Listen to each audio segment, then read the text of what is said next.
आपकी मजबूरी है, मैं समझता हूँ, मुझे बुरा भी लगता है। आखिरकार उनियाल साहब क्या कहें इनके बारे में, जिनके जो पाकिस्तानी है ना, पाकिस्तानी है, इतना ही कहना काफ़ी है कि ये पाकिस्तानी है।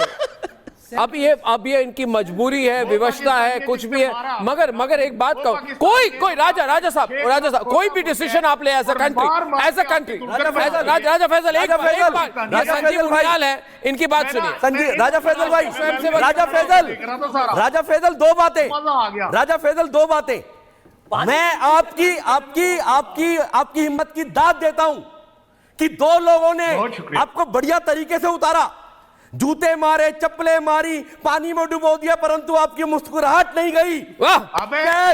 ये पाकिस्तान की जड़ों से आपको मिलता है। पाकिस्तान के यहाँ जो कार्बन डाइऑक्साइड है वो मिलता है वहां से, पाकिस्तान का जो आपका पानी है वहां से मिलता है आपको। पिटते रहो, मरते रहो, झुकते रहो, परंतु मुस्कुराते रहो। मगर एक बात है, जनरल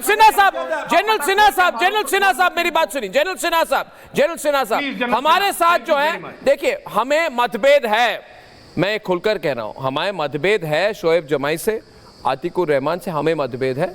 हम नहीं मानते ईरान का समर्थन करना चाहिए, मगर एक बात मैं कहूंगा, जो हमारे इधर भारत के मुसलमान हैं वो अपना पोजीशन ऐसे बदलते नहीं है, जो भी है उनकी पोजीशन है, अब बहस होती है, मगर मैं रिस्पेक्ट करता हूं। आतिकुर रहमान को देखिए, ये बहुत बड़े मुस्लिम स्कॉलर हैं, ये अपनी बात बदलते नहीं है। मगर आतिकुर रहमान जी, ये जो पाकिस्तानी है, इनको कोई 10,000 रुपए दे दे, 20,000 दे दे, बिक जाते हैं। आतिकुर रहमान जी इन पर सेल्फ रिस्पेक्ट, इनको देखिए। आतिकुर रहमान जी पाकिस्तानी जो है हमारे प्रोग्राम पर, राजा फैसल, इनको क्या कहना चाहेंगे? आज इजराइल के साथ खड़ा है ये देश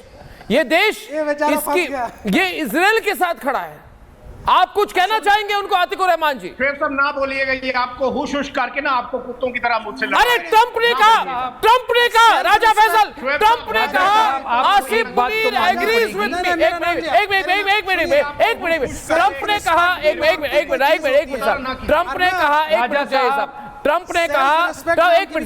ने कहा Asif Munir agrees with me. आपने कभी कहा no I disagree with you? आप झूठ बोल रहे हो। आपको खुलकर ट्रंप ने कहा Pakistan agrees with me, Pakistan मेरे साथ खड़ा है ईरान के खिलाफ। एक शब्द निकला आपके, एक प्रेस रिलीज निकली। अरे भैया, आप तो अर्नब गोस्वामी के खिलाफ प्रेस रिलीज करते थे ना इस्लामाबाद में बैठ के। तो स्टेटमेंट ये आई है कि पाकिस्तान कंडेम करता है B2 का जो अटैक हुआ है। पाकिस्तान ने कभी कहा ट्रंप झूठ बोल रहा है? नेशनल स्टेटमेंट है। पाकिस्तान ने कभी बोला कि ट्रंप झूठ बोल रहा है? पाकिस्तान ने कहा की तरफ से, और पाकिस्तान ने कंडेम किया इसराइल को भी, और पाकिस्तान नहीं करने दो। आप न्यूक्लियर मोनोपोली बना के रखना चाहते हैं, that's why Pakistan did not want the Iran to acquire the nuclear. Last word ले लेते हैं, इसलिए मुझे लगता है you are most disrespectful country in the world, और सेल्फ रिस्पेक्ट नाम की भी चीज होती है। आप कहिए ना यहाँ चैनल पे आके कि I disagree with general Atiqur Rahman कुछ कहना चाहिए। शोएब साहब आतिकुर को कहने दे। आतिकुर रहमान, हमारे मतभेद हैं, ideological differences with Goswami and the party, we fought them internally, but अगर पाकिस्तान की बात आएगी तो कान खोल करके सुन ला। एक साथ खड़े होंगे, एक साथ इतना मारूंगा कि हर जगह से धुआं निकलेगा जहां जहां छेद है। अच्छा ठीक है, अभी आतिकुर रहमान जी कुछ कहेंगे। राजा साहब, आपको एक बात तो माननी पड़ेगी कि जनरल जियाउल हक ने जब पाकिस्तान को इस्लामिक स्टेट डिक्लेयर किया, वहीं पर आपने अपनी कब्र खोद दी थी। जो जिन्ना साहब आपको सेक्युलर स्टेट बनाना चाहते थे, उसमें आपने यहाँ पर इस्लामिक स्टेट डिक्लेयर करके आज पूरी दुनिया के मुसलमानों को पाकिस्तान ने बदनाम कर रखा है।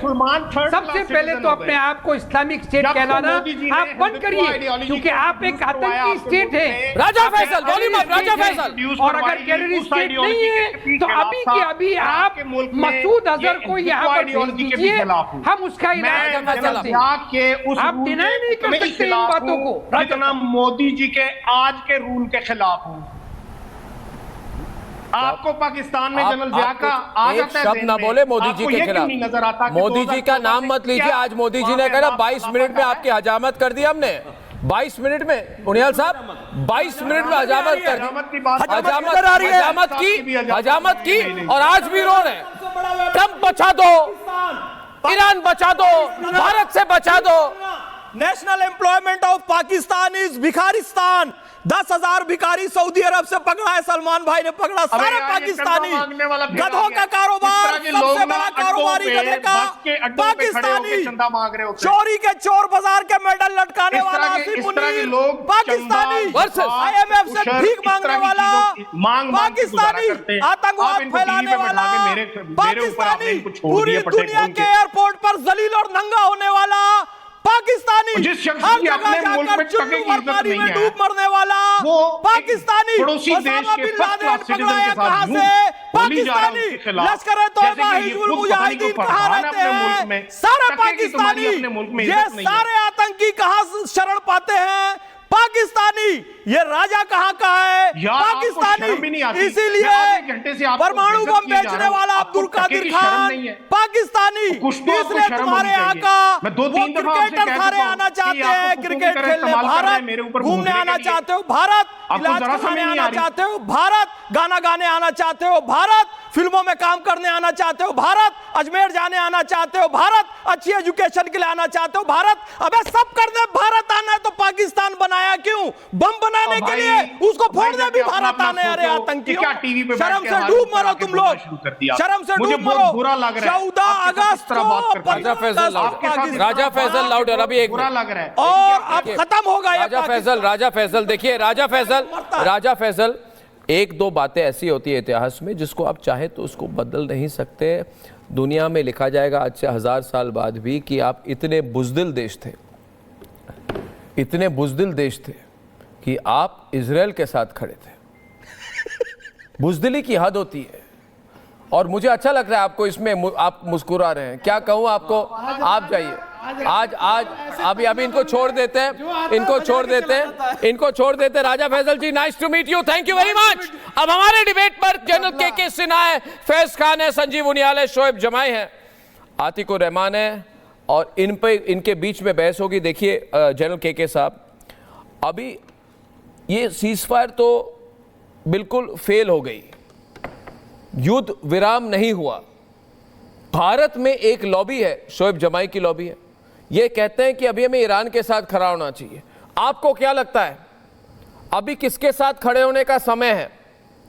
ये जो मुस्लिम लॉबी है, इधर मुस्लिम वोट बैंक लॉबी है, मुस्लिम लॉबी ने मुस्लिम वोट बैंक लॉबी है, आतिकुर रहमान और शोएब जमाई की लॉबी, ये कह रहे हैं कि हमें इजराइल और अमेरिका के साथ नहीं, ईरान के साथ खड़ा होना चाहिए। आपको क्या लगता है इन मिलिट्री टर्म्स हमें क्या करना चाहिए? ये प्रो इंडिया लॉबी है जी।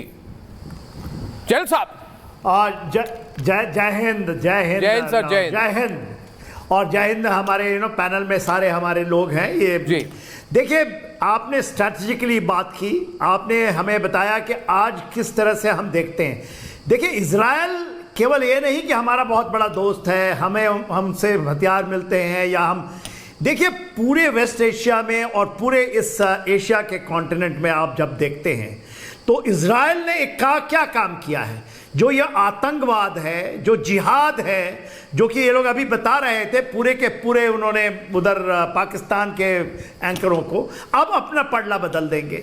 देखिए पाकिस्तान क्या करता है, पाकिस्तान जिहाद चलाता है ना, और यही चीज को काटने के लिए इजराइल ने 3H जो एक्सिस ऑफ रेजिस्टेंस को अकेला तोड़ा है। और पूरे विश्व में और पूरे वेस्ट एशिया में ईरान क्या करता है? ईरान तो सेम है ना, एक्सिस ऑफ रेजिस्टेंस तो उसका है, 3H उसका है। वो कहता है कि हम इजराइल को खत्म कर देंगे। वो कहता है, देखिए सुनिए बात, और आज के दिन में यदि भारत करता है ऑपरेशन सिंदूर, तो वो तो ऑपरेशन सिंदूर तो इसी आतंकवाद के खात्मे के लिए करता है। मरकजे सुभान अल्लाह, मरकजे तौबा के ऊपर में, जहां पर आप देखते हैं वो सारे मुल्ले उस लाइन में आगे होते हैं, उसके पीछे के लाइन में हमारे पाकिस्तान के जनरल साहब भी खड़े होते हैं, चाहे वो क्यों ना हो, वो फील्ड मार्शल आसिम मुनीर हो। आज आपको यदि इंडिया को अपने